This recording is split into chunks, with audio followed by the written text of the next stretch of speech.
I'm Ralph Olaye.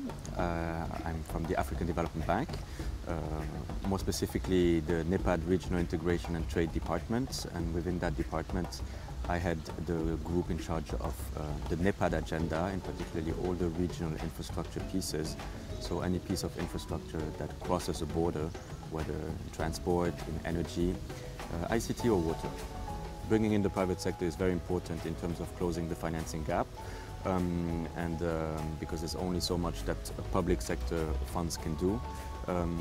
At the same time, there are pieces of infrastructure, particularly along those long corridors, that will remain intrinsically public investments, but it's vital for the private sector to understand what the backbones are going to be so that they can come in, chip in on some of the branches that can be sustainable at the financial level. For example, one example that I like to take, and it's part of the projects we're discussing today, is this big energy interconnectors. I've seen them rarely be financed out of private sector funds. However, it is very important to have those interconnectors for the independent power producers to know that they will have a wider market and be able to sell the energy that they produce. And hence the linkage, and that's more information sharing. Here is the plan, and here's the backbone on which you will be able to hook on your own projects.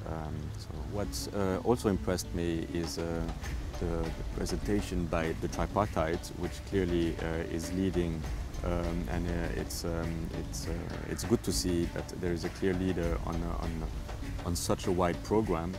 And the third highlight is the presentations that we had by Zambia, the National Road Authority, or around the Road Fund, which clearly shows that they are committed, they are monitoring and planning well, but more importantly, that the Zambian government is committed to put a lot of its own funds and not necessarily rely solely on development partners or on the private sector alone. And that really goes hand in hand. When the government is committed and is able to put its own resources, usually we can follow as development partners much more easily.